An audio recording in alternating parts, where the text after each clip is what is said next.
حضرت ابو ذر غفاری رضی اللہ تعالیٰ عنہ فرماتے ہیں کہ میں حضور کی خدمت میں دار ارقم میں حاضر ہوا. رہنے والے مدینے کے تھے لیکن آئے مکہ المکرمہ، ابتداء اسلام تھا.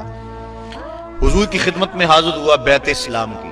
دو چیزوں پر حضور نے مجھ سے وعدہ لیا. ایک تو حق کہنا چاہے کچھ بھی ہو جائے، اور دوسرا اللہ کے راستے میں کسی ملامت کرنے والے کی ملامت سے نہیں ڈرنا. میں نے بیعت کر کے کہا حضور اگر اجازت ہو تو باہر نکل کر اپنے ایمان کا اعلان نہ کرنا. حضور فرمایا ابھی حالات ایسے نہیں، ابھی اپنے ایمان کو مخفی رکھو. عرض کی حضور ابھی تو میں نے آپ سے وعدہ کیا ہے کہ حق کہنا ہے چاہے قیامت آ جائے. آقا کریم فرمایا اچھا پھر تمہاری مرضی.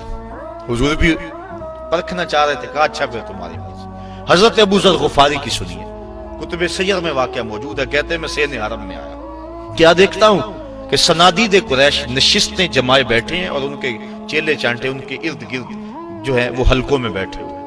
میں کعبۃ اللہ کے ساتھ ٹیک لگا کے زور سے کہا لوگو سن لو، میں اللہ کی توحید کا اقرار اور مصطفیٰ کی رسالت کا اقرار کرتا ہوں. کہتے ہیں یہ لفظ میرے ابھی مکمل نہیں ہوئے تھے کہ میرے اوپر لوگ ٹوٹ پڑے اور اتنا مارا کہ میرے لخت لخت سے خون بہنے لگا. حضور کے چچا حضرت عباس بن عبد المطلب رضی اللہ تعالی عنہ وہ وہاں موجود تھے، ابھی اسلام کی دولت سے مالا مال نہیں ہوئے.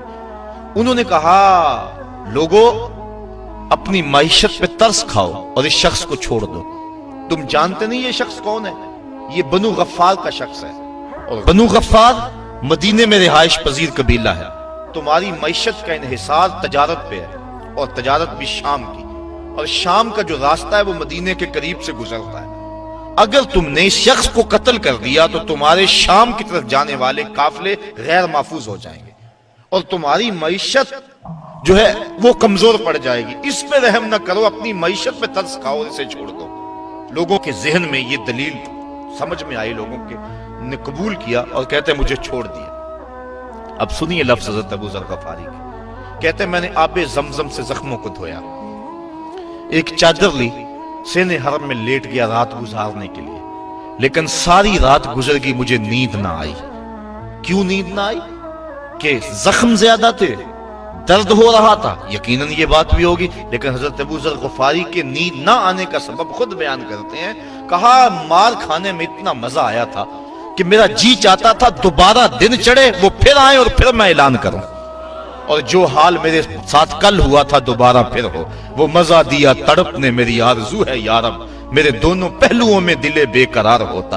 ایک پہلو میں دل ہے تو اتنا لطف آ رہا ہے، اگر دونوں پہلوؤں میں دل ہوتا تو کیا کیفیت ہوتی. کہا ساری رات انتظار میں گزر گئی اور جی چاہتا تھا کہ دوبارہ دن چڑھے اور پھر اپنی مسجدوں پہ آئیں اور پھر میں توحید کا غلغلہ بلند کروں اور پھر وہ میرے اوپر ٹوٹ پڑے، یہ زخم دوبارہ آئیں اور اس تکلیف سے جو لذت مجھے کل ملی تھی پھر دوبارہ ملے.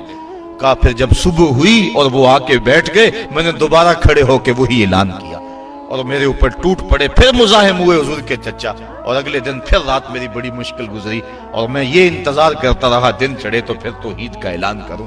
تو وہ اللہ والے جو لوگ ہیں، اگر ان کو اس راستے میں کوئی تکلیف پہنچتی ہے یا کوئی ملامت کرتا ہے تو جب وہ جم جاتے ہیں دین پہ اور روح دین ان کو نصیب ہو جاتی ہے تو اس ملامت سے ڈرتے نہیں ہیں، بلکہ اس ملامت کرنے والے کی ملامت کی پرواہ کیے بغیر اپنے سفر کو جاری رکھتے ہیں.